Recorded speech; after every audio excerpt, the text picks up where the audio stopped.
సృష్టిద్దామనుకున్న నగరానికి ఒక క్లారిటీ లేదు.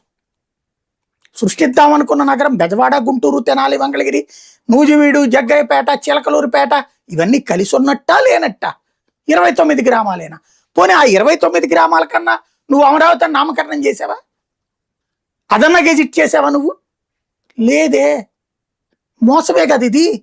ఇదివరకు రాష్ట్రం ఎవడు విడతీయలేడు, ఏమి పీకలేడు, రాజ్యాంగం ప్రకారం అని సొల్లి కబుర్లు చెప్పినట్టే ఇప్పుడు కూడా ఏమీ జరగదు, అంతా జరిగిపోయింది. ప్రజల్ని పాపం నిజంగా మన రాష్ట్ర ప్రజల్ని చూస్తే జాలి పడాలో బాధపడాలో అర్థం కాదు, సంతోషపడాలో అర్థం కాదు.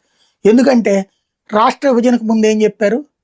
తెలంగాణ నుంచి విడిపోతే తెలంగాణ వాడు చీకట్లో మొగ్గుతాడు, మనమందరం సుఖంగా ఉంటామని చెప్పారు.